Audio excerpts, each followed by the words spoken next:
Durante 40 años el arquitecto Jan Gehl ha estudiado y escrito acerca de las ciudades para las personas. Sus ideas han inspirado a arquitectos, urbanistas, políticos y pensadores de todo el mundo.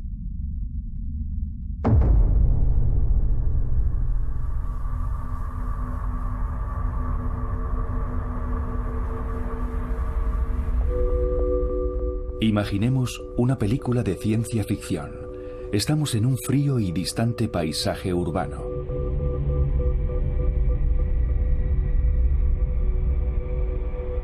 Imaginemos que ya estamos viviendo en ese futuro.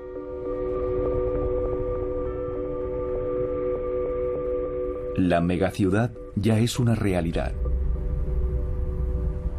Y se parece mucho a las visiones de las películas de ciencia ficción del siglo XX. Pronto existirán las gigaciudades.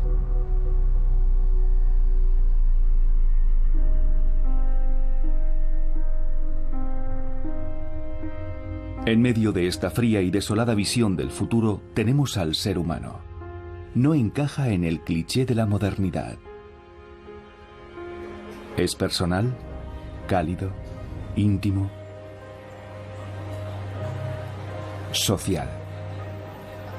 En nuestra constante búsqueda de oportunidades, dinero y una vida mejor, emigramos a las ciudades.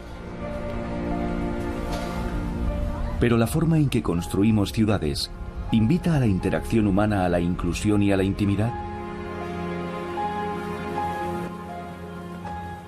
¿Cuál es la escala para medir la felicidad en una ciudad?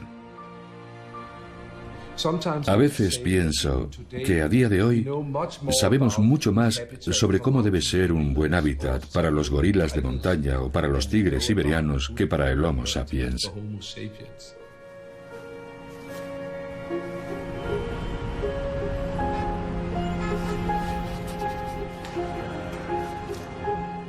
Comprender la naturaleza, las actitudes y las aspiraciones de la gente es el eslabón perdido, e indiscutiblemente ahí está la solución.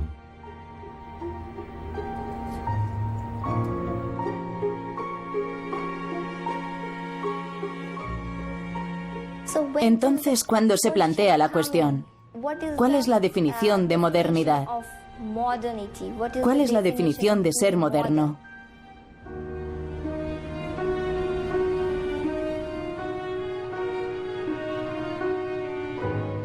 Si pensamos en cómo vivíamos antiguamente, vivíamos en tribus y clanes, pequeñas comunidades, aldeas, grandes grupos familiares. Supongo que nuestro estado natural es estar con otras personas. Y es un fenómeno muy moderno, esto de vivir de repente en pisos muy pequeños, de 2 o 3 personas. O vivir completamente solos.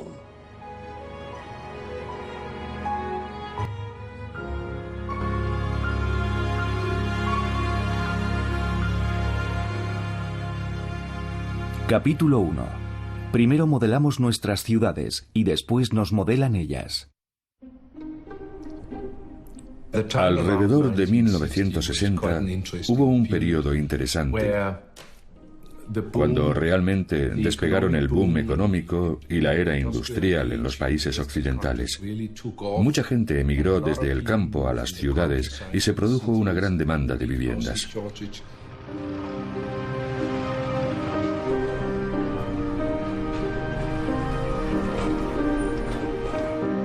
El movimiento moderno expresó con claridad que había una ruptura radical con todo el pasado.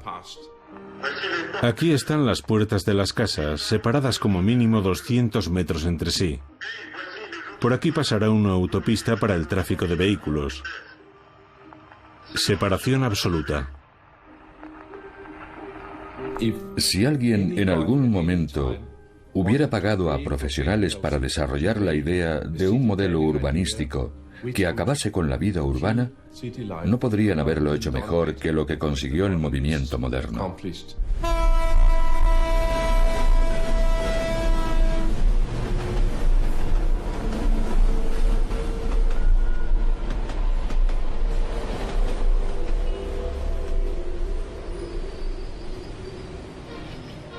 En mi infancia, China era totalmente diferente.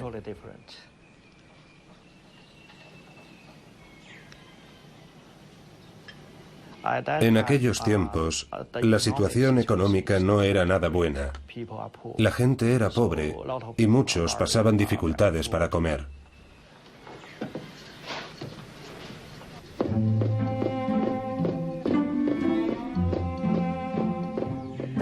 El país era mucho más agrícola. Pero en los últimos 30 años se ha abierto la puerta al mundo y la población de China está emigrando a las ciudades. De modo que la urbanización es el verdadero desafío y se está produciendo muy rápidamente.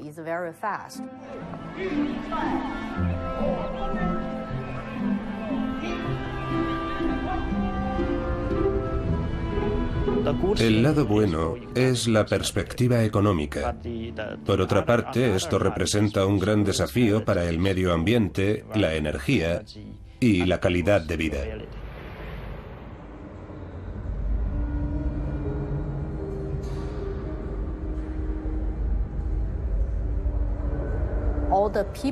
Toda la gente que emigra a las ciudades tiene que adaptarse a la vida urbana y al cambio de estilo de vida. Esto también quiere decir que las ciudades siguen creciendo cada vez más.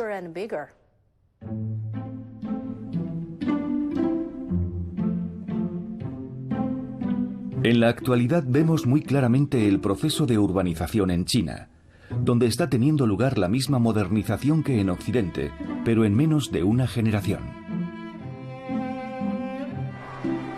Se construyen nuevos complejos de viviendas en la periferia de las ciudades y la gente tiene que viajar diariamente al centro a trabajar. Las zonas comerciales de grandes rascacielos se han convertido en la imagen distintiva de la ciudad moderna china. Estábamos empeñados en ganar a los países extranjeros. Si vosotros tenéis un edificio muy alto, nosotros tendremos otro mayor. Sin embargo, después de todos estos años, al volver la vista atrás, creo que hemos incurrido en la mayoría de los errores que cometieron los países occidentales.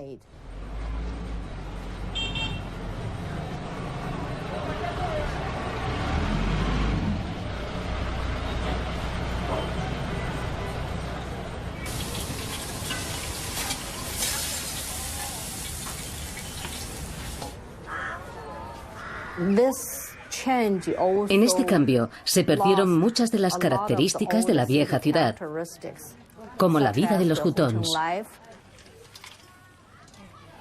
Las viviendas chinas tradicionales estaban dispuestas alrededor de patios en laberintos de callejones llamados hutongs. Desde el punto de vista humano, ¿cómo nos afecta que nuestro paisaje cambie físicamente? ¿Qué pasa cuando desaparece un lugar de paso, un rincón de barrio o un punto de encuentro ocasional?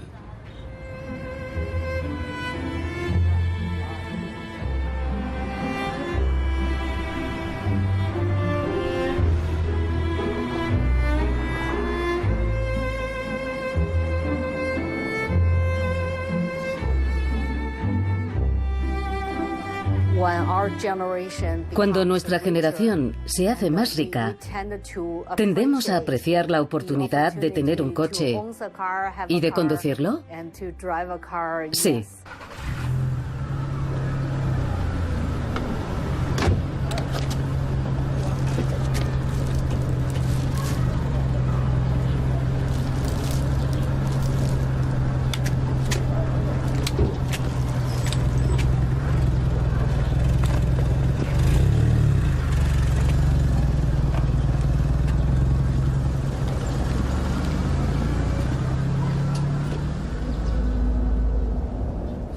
El consumo de vehículos y bienes inmuebles es el principal generador de crecimiento en todo el mundo.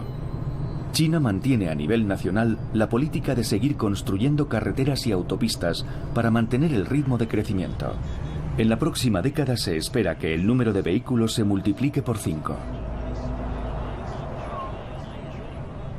A pesar de la desaparición de los estilos de vida tradicionales, las grandes ciudades modernas son un éxito como motores de crecimiento, que han sacado a 300 millones de chinos de la pobreza y les han dado un nivel de vida similar al de los países occidentales en solo 20 años. La mayoría de estas personas vive en ciudades. Se calcula que otros 300 millones de chinos habrán alcanzado el mismo nivel de vida en un par de décadas más.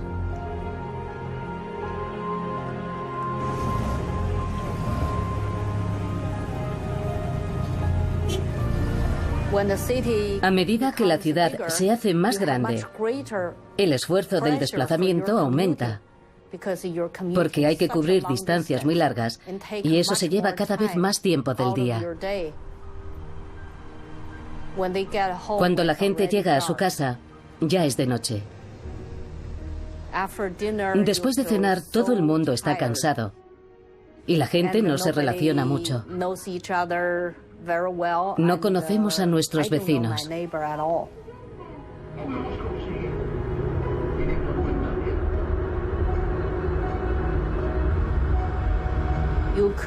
Se podría hacer un urbanismo más orientado a lo humano. Pensar desde el punto de vista de las personas. A ti, como persona, ¿qué tipo de vida te gustaría tener?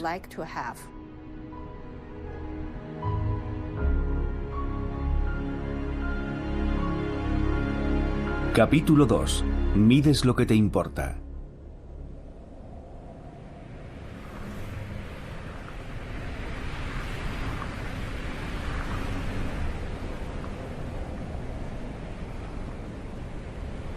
En los años 60, Copenhague vivió la misma modernización que está viviendo China actualmente.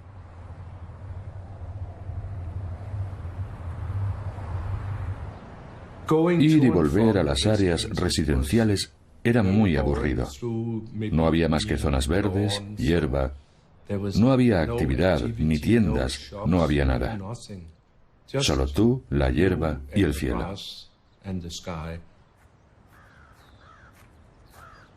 Y esa es la gran crítica que se hace a los proyectos de viviendas y a las grandes urbanizaciones de los 60, que se diseñaron para el aislamiento absoluto.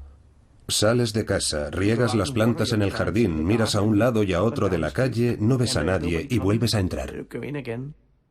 Nadie sabía que la forma en que construimos las ciudades tiene una influencia directa en los estilos de vida y en la vida de las personas. Puede que hubiera alguna teoría al respecto, pero no había ningún tipo de información, y entonces me di cuenta de que hacían falta gran cantidad de datos básicos. Desde los años 40 la planificación urbana se había estructurado en torno al automóvil y el flujo del tráfico se había documentado sistemáticamente para mejorar la velocidad y la eficiencia de los coches. Yangel decidió elaborar una serie de datos distintos para cuestionar el enfoque unilateral basado en el tráfico de vehículos. Como profesor de la Escuela de Arquitectura, involucró en la investigación a sus alumnos y colegas. Era increíblemente refrescante pasar un día entero en un sitio de la mañana a la noche observando lo que hacía la gente. ¿Cuánto tiempo pasaban allí? ¿Dónde se detenían? ¿Por dónde iban? Registrábamos todos esos datos, pero al mismo tiempo veíamos cómo evolucionaban las cosas. Los patrones de comportamiento de las personas se hicieron evidentes cuando se eliminó el tráfico de las calles principales de Copenhague. Según se iban peatonalizando calles a lo largo de los años, Yangel estudió cómo influían estos cambios en el comportamiento de la gente.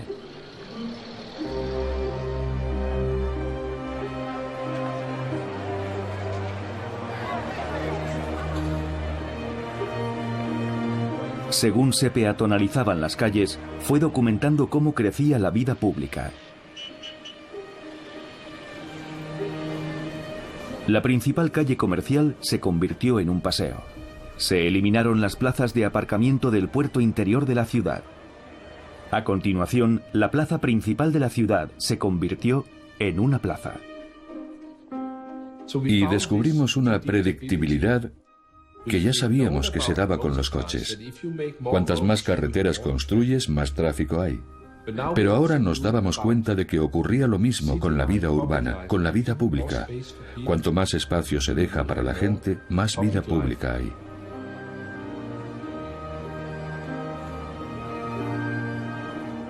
Si podemos tener espacios donde la mayoría de nosotros nos sintamos invitados, de manera que no estemos en el espacio de otros, ni los otros en el nuestro, sino que todos estemos en el espacio común, entonces se hace posible que se encuentren diferentes capas de la sociedad, distintos grupos de usuarios, distintos estilos de vida.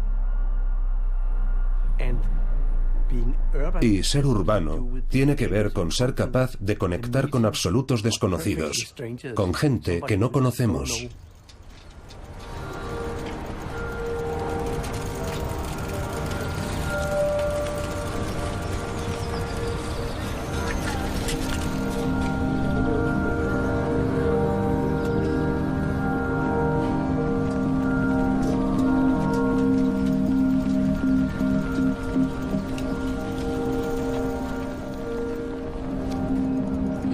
Es muy evidente cómo en las ciudades donde se han perdido los espacios públicos, ahora, por lo general, están muy interesados en recuperarlos y reactivarlos. ¿Qué hacemos cuando la gente ya no sale para nada de sus casas? En estas ciudades la vida se ha privatizado por completo.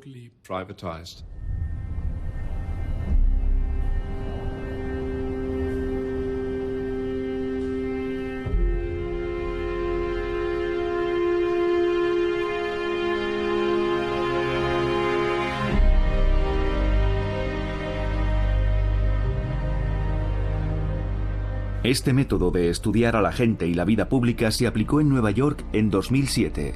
Como otras muchas ciudades norteamericanas, Nueva York se había centrado por completo en conseguir un tráfico eficiente, y para ello había construido una gigantesca red de autopistas que la conectaban con barrios residenciales a varias horas de distancia.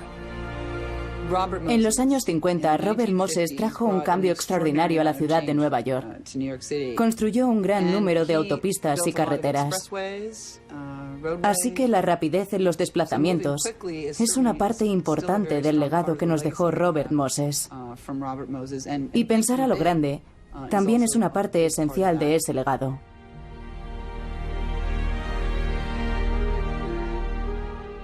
Hace 60 o 100 años, el coche era algo nuevo. Era la promesa del futuro. Parecía que era el motor del progreso. Ahora hemos madurado. Hemos visto cómo es un mundo dominado por los automóviles. Y vemos muchos efectos negativos que quizá alguien intuyó que iban a ocurrir hace 80 años. Pero estamos viviendo en un mundo completamente asfixiado por el tráfico. Hemos convertido nuestro entorno vital en algo mortal para la gente. Lo hemos destruido con todo este tráfico. Y la gente lo ve. Y también es consciente de que el problema no se resuelve construyendo más vías. Hemos atravesado barrios con autopistas. Hemos hecho autovías de 2 pisos. Todo lo que se nos ha ocurrido y hemos fracasado.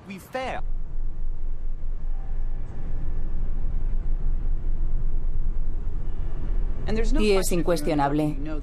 Si estás en Nueva York, sabes que la ciudad tiene que cambiar. Nuestra ciudad se ha quedado anticuada, y nuestros sistemas también.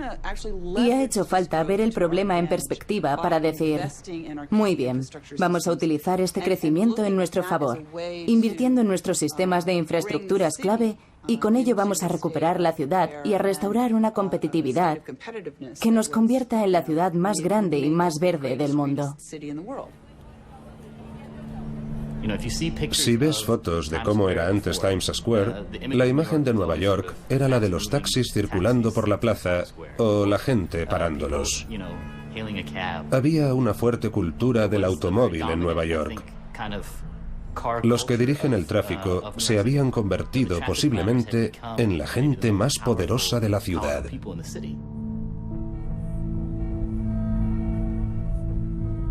El Departamento de Transporte nunca había medido el tráfico peatonal. Solo se contaban los coches. No había herramientas cuantitativas para medir el flujo de los viandantes. Hay un dicho en el mundo de los negocios que es una gran verdad, y es que lo que mides es lo que te importa. Simplemente estaban maximizando el valor equivocado, y para reorientar a todos esos ingenieros y organizadores hacían falta nuevas herramientas cuantitativas. Así que había que darles nuevos estándares, nuevos parámetros, y eso es lo que Jan nos ayudó a hacer. Obtener datos de referencia, establecer objetivos, y ahora vamos a replantear nuestras calles para alcanzarlos.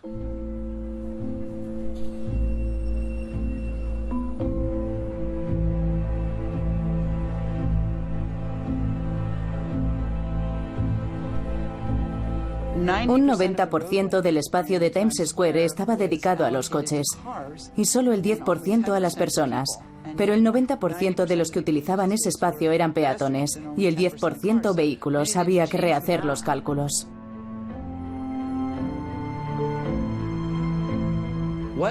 ¿Qué pasa? En Times Square no hay una plaza. El 89% del espacio no es una plaza. Eso es muy fácil de entender y la gente puede reaccionar ante ese hecho y exigir más. ¿Y no hay sitios para sentarse en Broadway? ¿Sabes qué? Esta calle está infrautilizada. Esta calle no es digna de una ciudad de primera.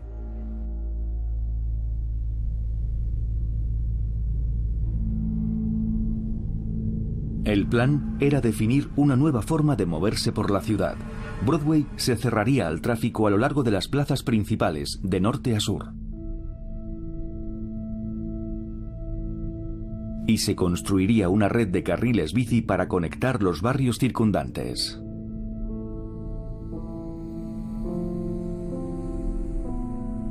En Nueva York somos muy nuestros. Así que había 8.400.000 opiniones sobre lo que había que hacer. No se puede implantar la cultura europea en Estados Unidos. En Nueva York no necesitamos carriles bici, porque a la gente no le gusta ir en bicicleta. La gente no tiene tiempo para ir en bicicleta. De lunes a viernes, la vida americana es como una máquina.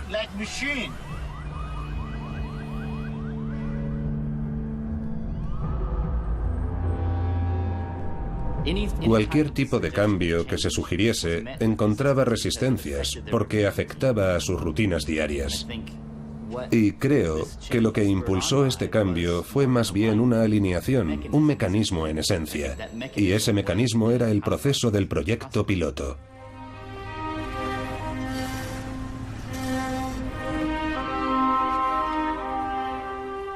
De un día para otro, básicamente se cortó el tráfico, se pusieron asientos y muchísima gente empezó a utilizarlos.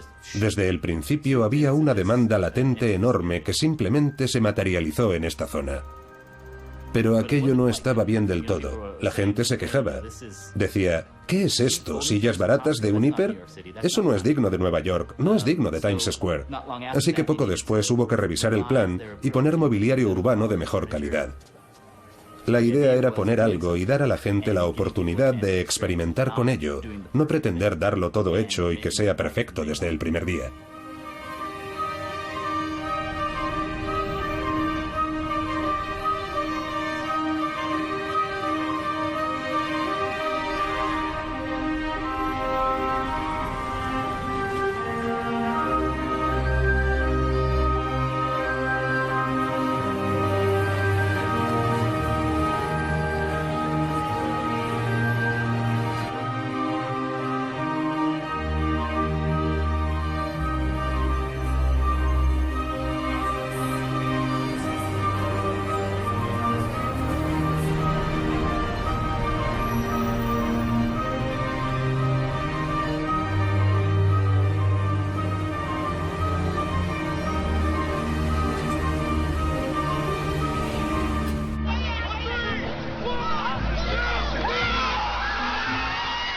Por ejemplo, en Times Square, la gente hizo una pelea multitudinaria de bolas de nieve de forma completamente espontánea, no estaba planeada. No es que nadie dijera, vamos a despejar este espacio de aquí para hacer peleas de bolas de nieve.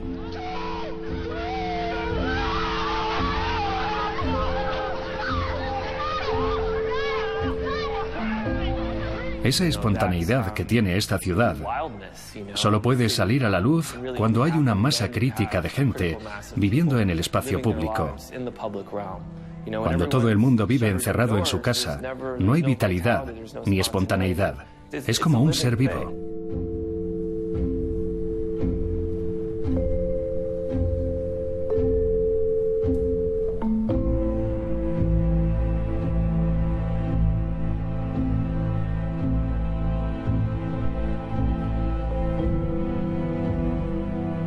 Es como una fuente de interacción humana que está siempre alimentándonos.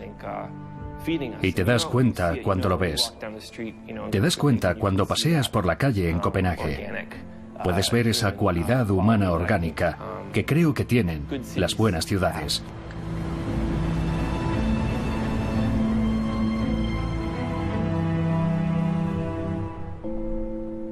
Capítulo 3. ¿Cómo hacer más con menos?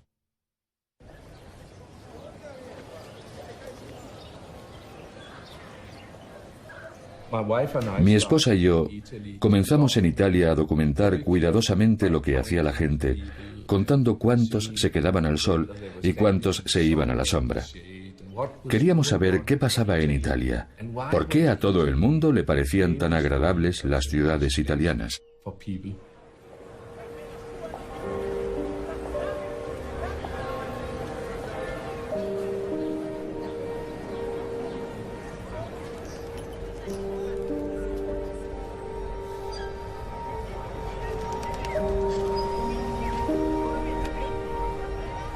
Siempre recorríamos los cascos antiguos de las ciudades a una escala de 5 kilómetros por hora. Eso quiere decir que cuando caminas a 5 kilómetros por hora puedes ver a la gente. La gente está un poco apretada. Y es un mundo muy sensual, muy interesante. Puedes ver todos los detalles. Hay colores, hay olores, hay ambientes sonoros muy interesantes.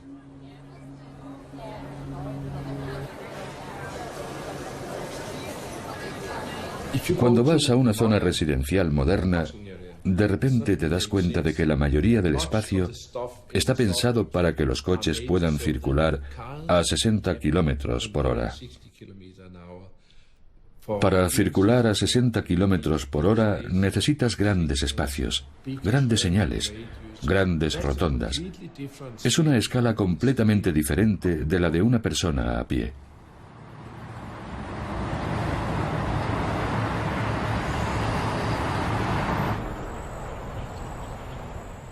Creo que a todo el mundo le gustaría vivir en una casa con un jardín. Creo que es instinto natural.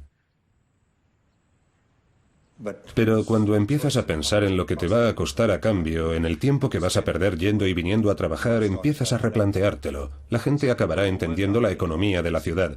Llegará a la conclusión de que vivir en las afueras puede no ser una buena inversión y de que la idea que tenían nuestros padres de una buena inversión puede no ser la nuestra. Lo que descubrí en los años 80 fue que Melbourne literalmente se estaba muriendo. Ya no vivía casi nadie en la ciudad. Teníamos que trazar una estrategia para cambiar aquello. Empezamos a escuchar lo que decía la gente y nos dimos cuenta de que la cuestión que nos estaban planteando era cómo tener una ciudad activa las 24 horas, pero con el aspecto y el ambiente de Melbourne. ¿No es la vida algo orgánico que surge donde menos lo esperamos? ¿Se puede diseñar y planificar una ciudad viva? ¿Se pueden cambiar los deseos de la gente? ¿Por qué ir andando si puedes ir en coche? Rob Adams descubrió en la disposición de los edificios del centro un recurso oculto que se convirtió en la clave para dar de nuevo vida a la ciudad. Antes, los callejones eran los espacios más espantosos de Melbourne. Producían inseguridad. Eran las traseras de los edificios. Estaban llenos de aparatos de aire acondicionado y contenedores de basura. Y todo estaba amontonado en esos espacios. Y en ningún momento se había pensado en ellos como espacios para la gente. Pero al mismo tiempo, tenían una escala humana muy interesante. Eran estrechos y sombreados, lo cual es muy agradable durante casi todo el año.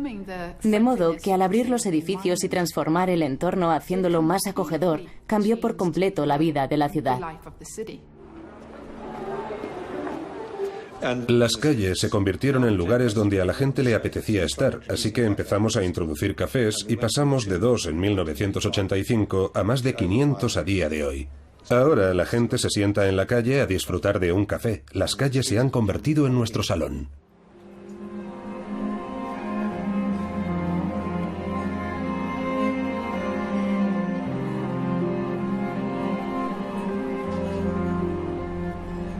Melbourne ha mantenido durante los últimos 30 años su política de atraer de nuevo a la gente y volver a poblar el centro de la ciudad. En el futuro se espera que la población se doble y la ciudad confía en poder absorber ese crecimiento sin tener que construir más zonas residenciales. Ahora mismo viven en ciudades 3.600 millones de personas, un 50% de la población mundial. Y esa cifra va a subir a 6.500 millones para 2050. Vamos a tener casi que duplicar la capacidad de nuestras ciudades en 40 años.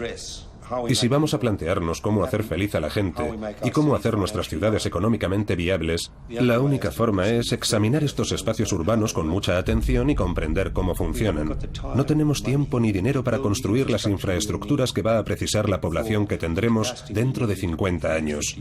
Así que habrá que examinar nuestra ciudad y empezar a plantearnos cómo hacer más con menos. Capítulo 4. Avanzando hacia un caos que has creado tú mismo.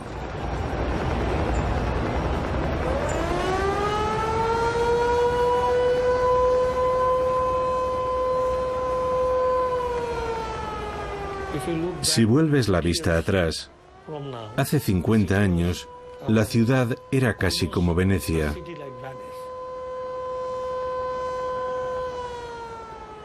Por desgracia, después de la Guerra de Liberación, la política del gobierno fue construir un estado muy centralista alrededor de Daca y comenzó una migración interior hacia la ciudad a un ritmo muy rápido. Ahora mismo es de casi un 7 o un 8% anual. Y Daca sigue creciendo. Y con una presión tan grande, si se pudieran controlar y conservar los recursos potenciales, esta podría ser una ciudad maravillosa.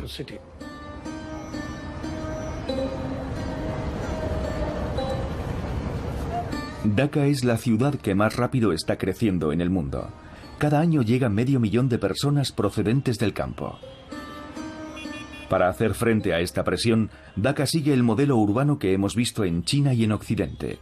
Un modelo basado en coches, autopistas, zonas residenciales de torres de viviendas y un consumo de energía descomunal.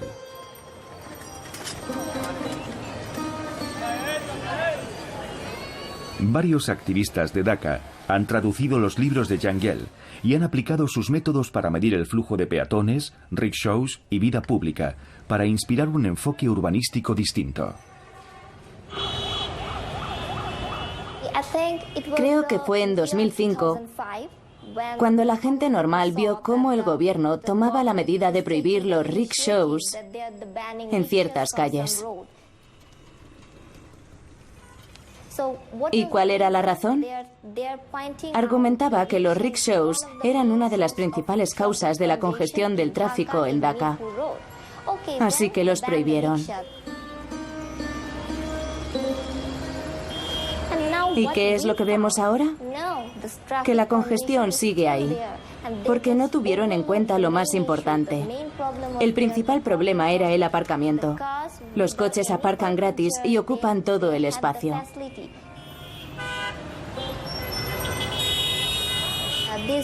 Los fabricantes hacen los coches. Y este es el lugar donde los venden. Una de las políticas consiste en darnos préstamos. El Banco Asiático de Desarrollo o el Banco Mundial nos dan créditos para que construyamos autopistas y pasos elevados. Así que ellos lo hacen todo. Es su negocio. Ellos venden los coches, ellos nos dan ayudas.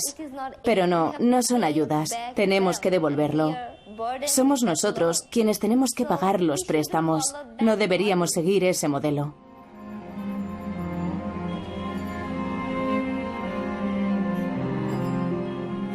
Además, cuando el gobierno prohíbe los rickshaws, está destruyendo puestos de trabajo. Y 300.000 rickshaws, con sus 600.000 conductores, se empobrecen. ¿Qué van a hacer? Si un día ganan algo, comen. Si no trabajan, no comen.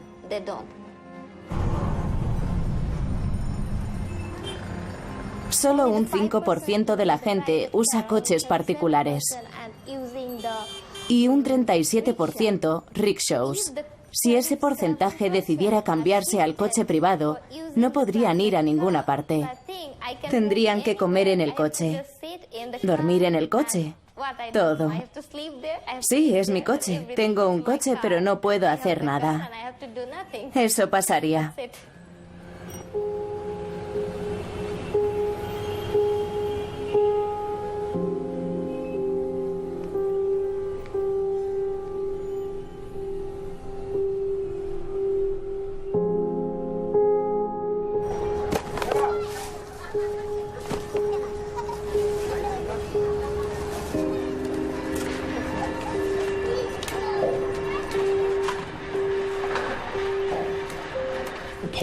Cuando las políticas y la planificación vienen de arriba, nunca tienen en cuenta las verdaderas aspiraciones de la gente.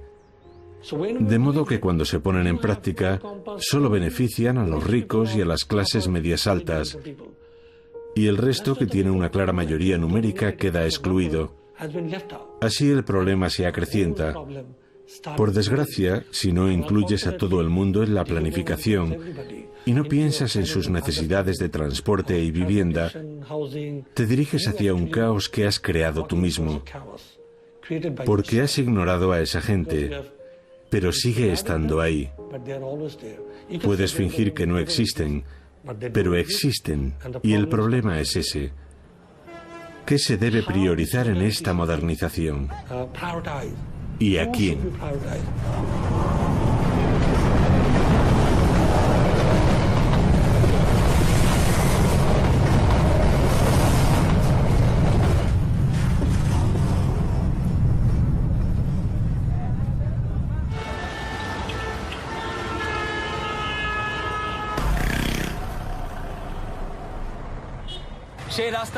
El gobierno pide créditos para infraestructuras basadas en los coches. Esos créditos los pagamos todos. Pero la mayoría de los que tenemos que devolver esos créditos ni siquiera tenemos coche. Y hacer buenas aceras es mucho más barato.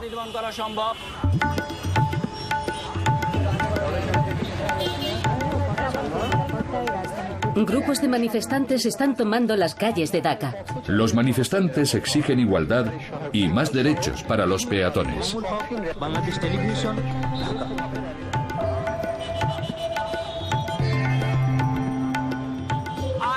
No necesitamos coches, necesitamos transporte público. Mientras que en un coche viajan 1 o 2 personas, en un solo autobús lo pueden hacer 50. Este movimiento tiene que extenderse a todo el país. Queremos un Bangladesh libre de coches. Tenemos que liberarnos de las fuerzas negativas del colonialismo económico. Al ritmo de crecimiento actual, se espera que la población de Bangladesh pase de más de 160 millones de personas en la actualidad a más de 300 millones en unas pocas décadas.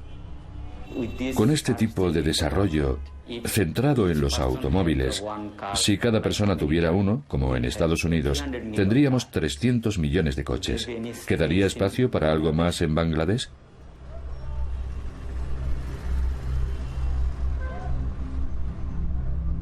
Así que a veces me enfado. No es que me enfade, me produce una gran inquietud. Nos estamos hundiendo. No sé cómo explicarlo.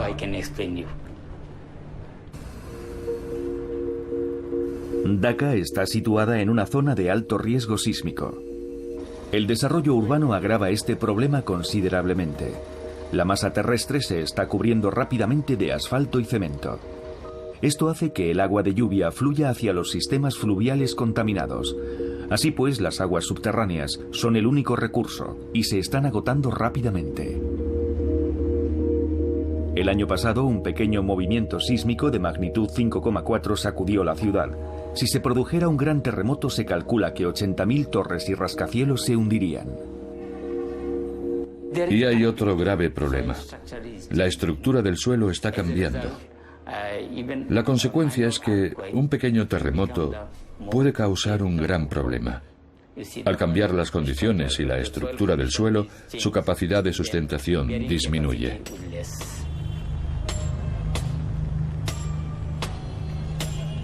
A veces no puedo dormir pensando que si sufriésemos un terremoto de magnitud 6, la mayoría de nuestros edificios no sobreviviría.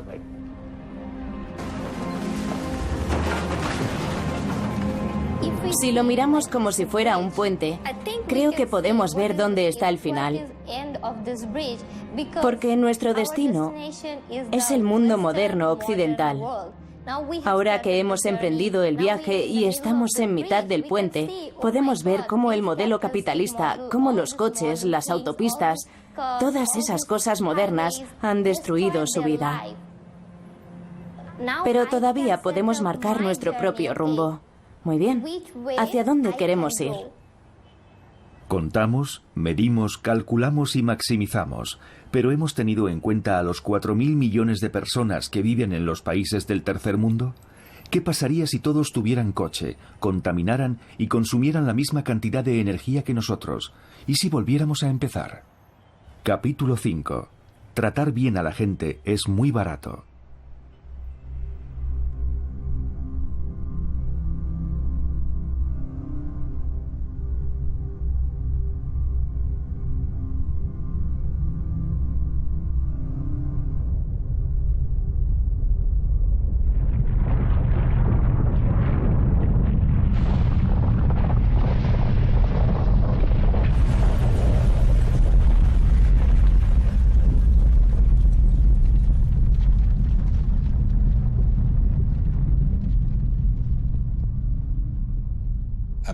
Imagínese que se despierta y le está atacando a alguien con un gran madero. No sabíamos lo que estaba pasando.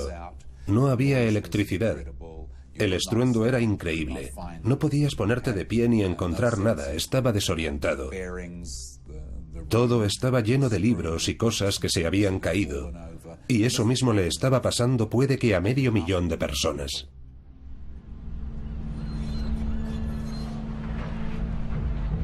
En 2011, Christchurch, en Nueva Zelanda, sufrió un terremoto devastador. El centro de la ciudad fue el área que sufrió los peores daños. La mayoría de las víctimas estaban en edificios altos y rascacielos.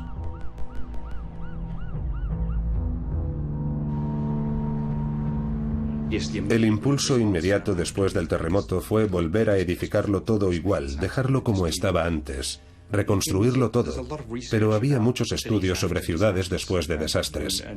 Y lo que pasa después de un desastre es que tu calidad de vida ha desaparecido. Es mucho peor que antes del terremoto, pero ahí se abre una opción. Puedes intentar recuperar lo mismo que tenías, pero la experiencia en muchos países indicaba que también puedes conseguir una calidad de vida superior a la que poseías antes.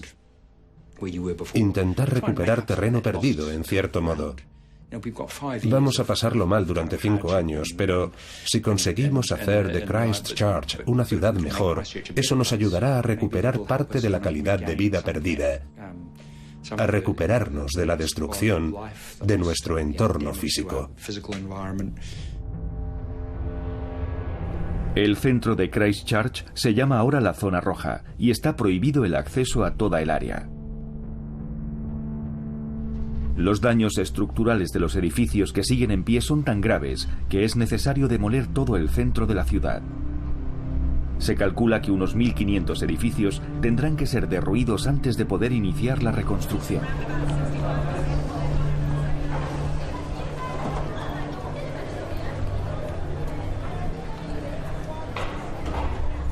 Recuerdo la primera vez que estuve en Christchurch. La ciudad entera estaba en shock. Supongo que necesitaban una especie de terapia. Hablar de todo lo que habían pasado, pero ¿por dónde empiezas? ¿Cómo se empieza a reconstruir prácticamente desde cero una ciudad? O el centro de una ciudad. Y supongo que la idea clave era que tenía que ser participativo. Tenía que ser un proyecto de todos.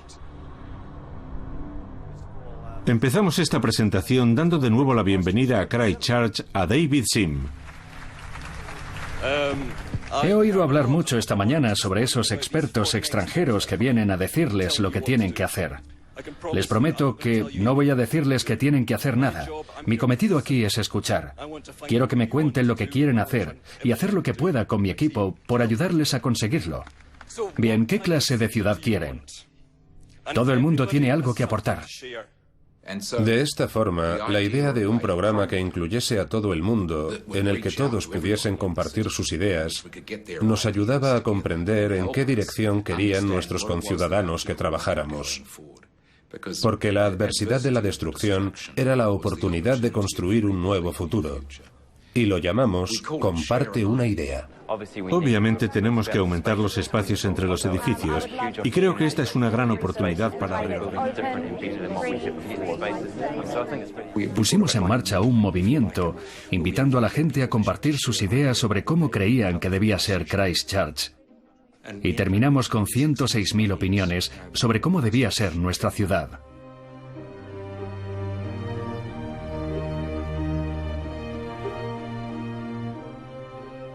Contratamos a unas 100 personas para que teclearan toda esa información que nos estaba llegando por internet en trozos de papel, en post-its, y ahí empezaron a destacar las palabras clave que indicaban lo que pensaba la gente. Querían una ciudad de baja altura, del estilo de las viejas ciudades europeas. Querían espacios con los que pudieran relacionarse. Querían carriles bici y más jardines. Querían una zona comercial más pequeña, que no se extendiese demasiado. En realidad querían una ciudad para las personas.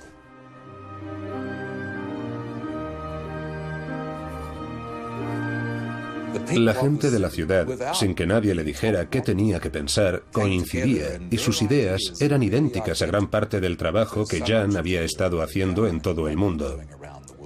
Y en mi opinión, eso demuestra que las cosas que queremos como personas, frente a lo que queremos como corporaciones, en realidad son cosas muy normales.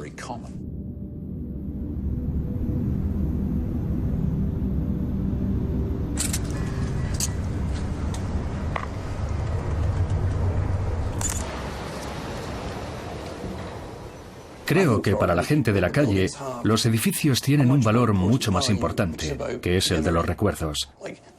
Ese era el café al que me llevaba los sábados mi abuela. Ahí es donde estaba mi peluquero. Ahí fue donde conocí a mi novia. Estas historias son muy interesantes porque nos tocan emocionalmente. Lo maravilloso de las ciudades es que están llenas de esas historias. Historias y recuerdos que se solapan.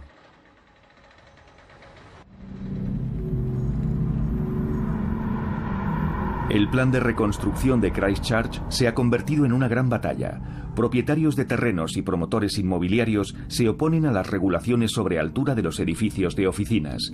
Los ciudadanos insisten en una ciudad de baja altura con un centro público vivo, donde los residentes y la actividad comercial puedan coexistir. La gran mayoría quería edificios bajos. Hicimos un estudio de viabilidad que llevó un tiempo y es interesante. Al final, el ideal eran 6 pisos. Al calcular los rendimientos en función del costo de los edificios, el mejor rendimiento era el de los 6 pisos de altura. Por encima de 6 pisos hay que poner unos cimientos más profundos y el edificio debe tener una estructura más resistente. Así que ahí hay un umbral. Por encima de esa altura los precios se disparan con respecto al rendimiento y entonces tienes que construir muchas más plantas para conseguir un buen rendimiento.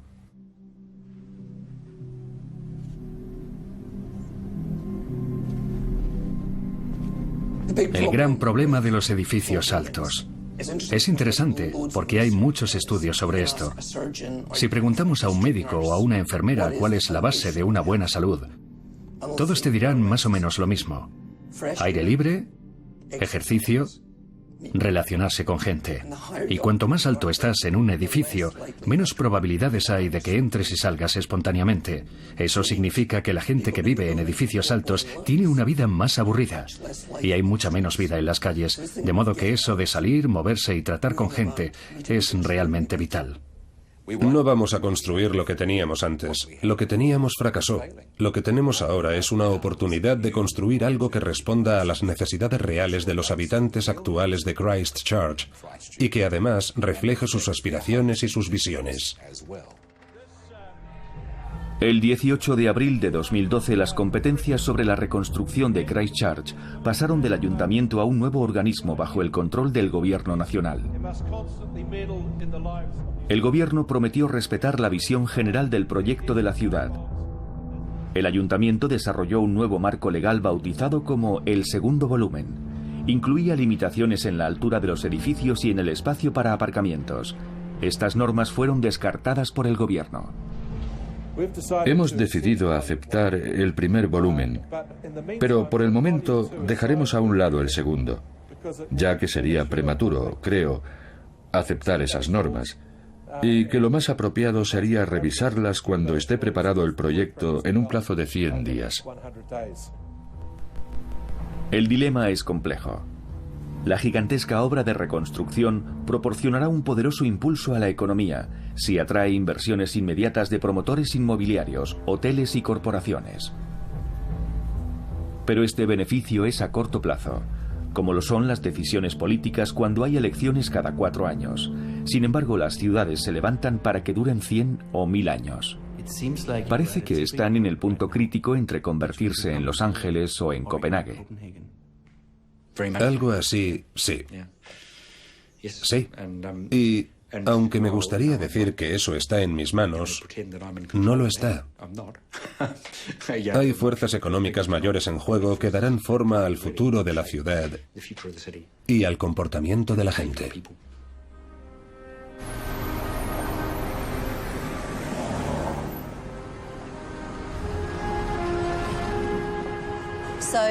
Se habla mucho sobre la futura ciudad de Christchurch. Y está muy bien, sí. Será muy verde, con carriles bici y tal y cual. Y sí, es muy emocionante. Pero mi pregunta es, ¿qué va a pasar ahora? ¿La gente va a esperar a que esté acabada esa futura ciudad? Yo creo que la gente necesita hacer cosas ahora y sentir que está pasando algo.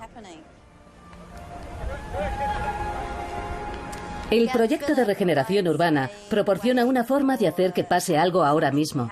No se infunde vida a una ciudad intentando planificarlo todo, sino favoreciendo que ocurran cosas de forma orgánica, siempre que sea posible. La vida surge cuando se ofrece a la gente la oportunidad de contribuir a algo. Y creo que eso demuestra que la gente necesita espacios para reunirse y hacer ese tipo de cosas, como venir aquí y bailar.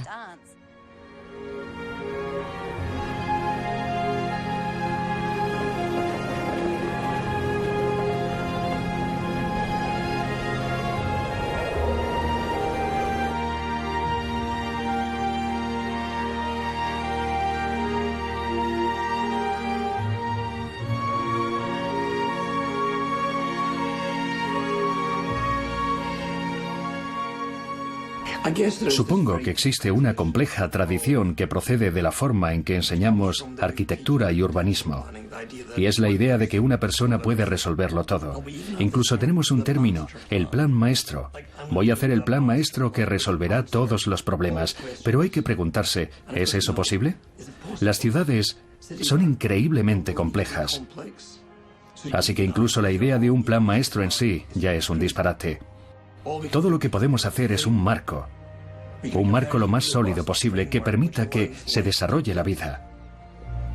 Una cosa de la que estoy seguro es que en 10 años, o en 20, o en 50, o en 100 años, los seres humanos serán más o menos del mismo tamaño. Nuestros sentidos funcionarán más o menos igual. Probablemente disfrutaremos relacionándonos igual que disfrutamos relacionándonos ahora. Y seguiremos dándonos la mano y abrazándonos y flirteando con la mirada.